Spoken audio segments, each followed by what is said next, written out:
It's the Wednesday Wisdom Show, and you need to know what to do when you lose faith.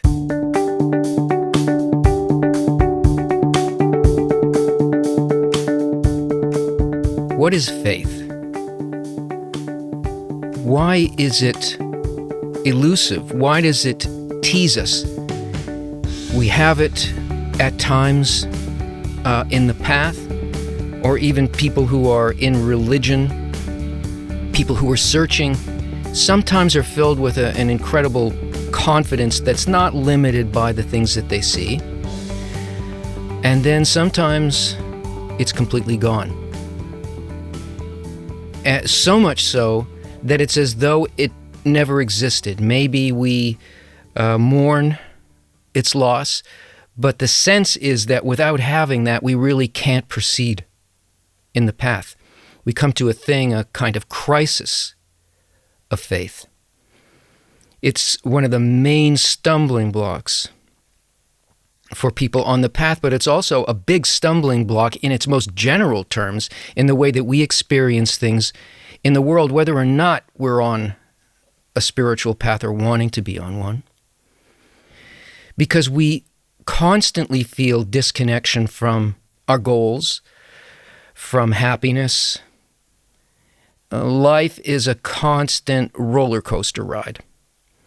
And it's not like there's something wrong with that. You ever notice that you're not the only one that this is happening to? It happens generally to everything. And then we end up asking our question, is there a God? Is there a guiding force? Is there whatever you might call it?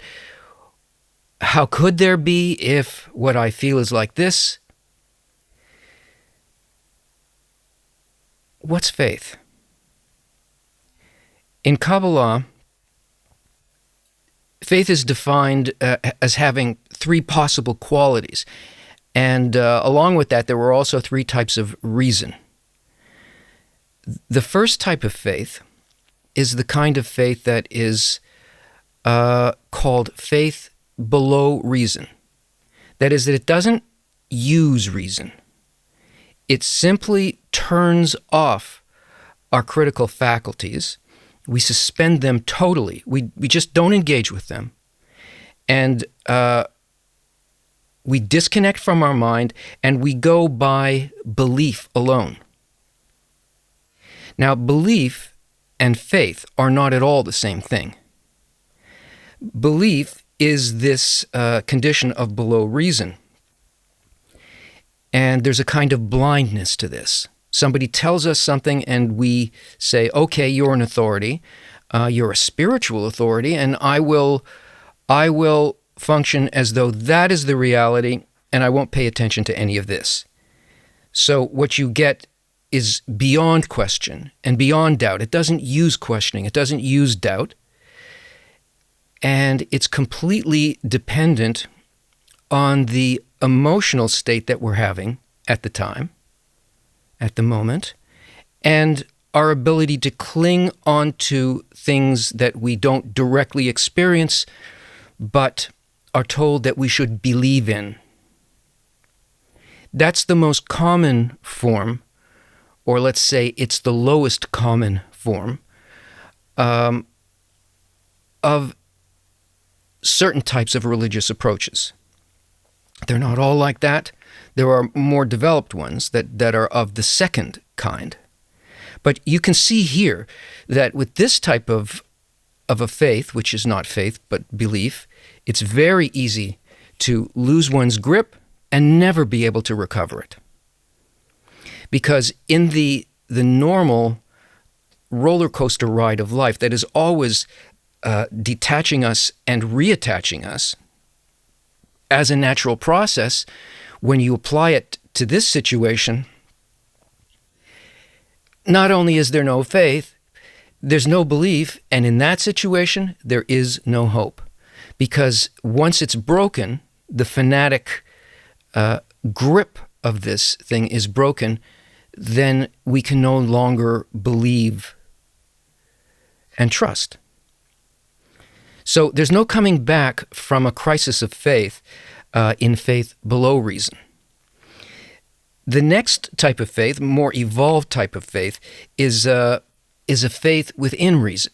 This is a kind of sensation that we are connected to the upper force, to God, or by what we are able to determine in our intelligence.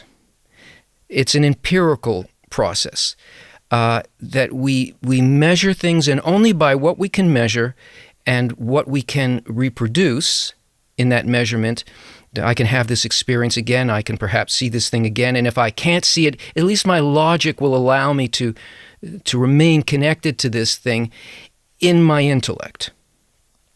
And on top of that, the benefit is that I can explain it to other people, and I can demean, in my own thinking and feeling, those who are just believers. At least a person in the faith within reason tests something. You can either be a person connected to religious ideas or belief in God, or you can be an atheist. Because this is exactly the same function of faith and reason. Here, there is a faith, but the faith is only in our cognitive abilities.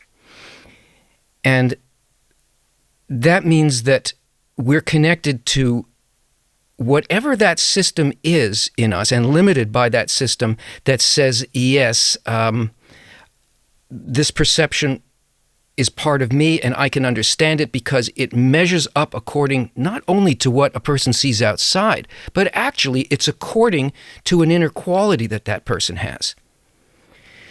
Because reason, according to Kabbalah, our material reason has everything and only to do actually with the quality of egoism or self-interest.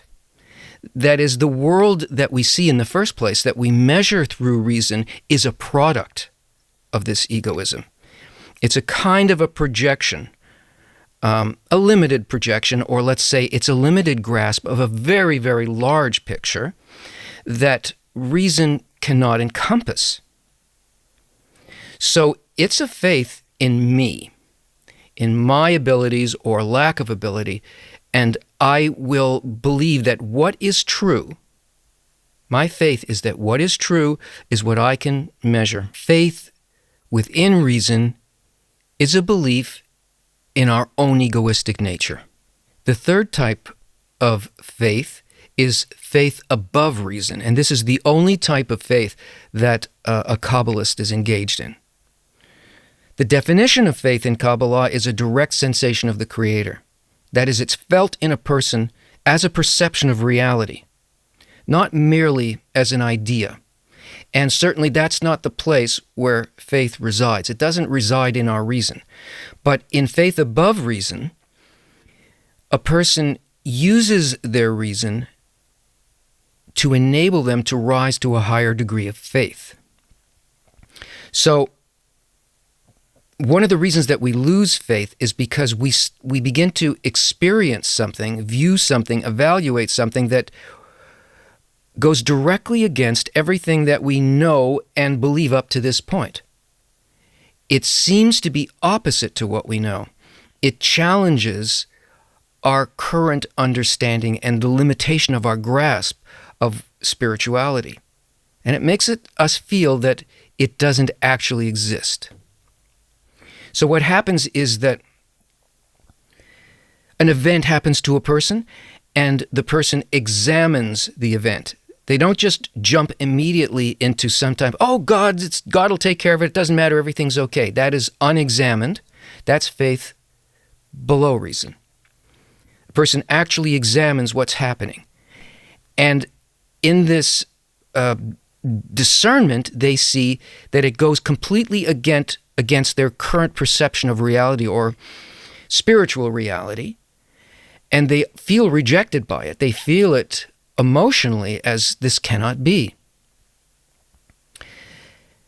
And nonetheless, they accept the fact that it goes against their reason, that they cannot accept it, and even if it goes against their better judgment and current level of understanding, they still attribute it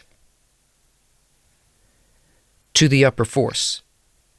But not just for no reason, and not just out of blind faith, but because they understand that what they're experiencing that is opposite to what they currently feel is actually stemming not from their mind, but from the mind of the upper one, from the next degree that they are going to be able to experience only if they trust that degree and that upper mind more than they trust their own self and their own evaluation. And this can only happen if we take into account the way that things appear to us, and especially how they feel opposite from us. Because in spiritual work, the higher the degree, the more you give. And our basic expectation of our reason is that the higher the degree, the more you receive. But the mind of the Creator is opposite to the reason of the material mind, which is the operating system basically of self-concern, of the ego, of the human nature. And human nature's operating system only allows it to go and get what it needs for what it considers its survival, and its definition of survival is completely limited by what's good for me, what tastes good for me, what will bring me pleasure. And it cannot see how it's possible to attain a degree like that.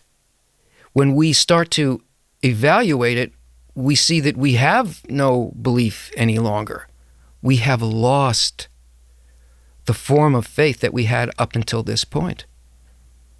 Because that emptiness needs now to be filled with the light of the Creator. And that light is intended to free us from the current state that we're in. It can't do that unless we hold on to both our disconnection, our rejection and disbelief, our lack of faith, and the desire to understand the opposite quality from where we are now that the upper force is trying to point us to. If a person holds on to both their crisis of faith and the understanding that what is being shown to them is an opposite higher state in which they will give rather than their current expectation of to receive, then it's possible for that light to work on the person and to raise them to that mind that is being expressed to them through this, let's say, negative event as perceived by the ego, and allow them to see what quality of the Creator that is opposite to their current state is being shown to them. In that is a direct relationship with the light, in which a person lets go of nothing, keeps the whole system intact, both the upper system, the sort of heaven, the spiritual system, and the material system. What would happen if a person rejected what they saw and just gave themselves to, well, it's God? They would lose footing. They wouldn't have any discernment. They wouldn't understand what needs to change in them and what is actually undergoing a change. Otherwise, this wouldn't come to them. This happens because on every level, the desires of the ego belong to the current degree,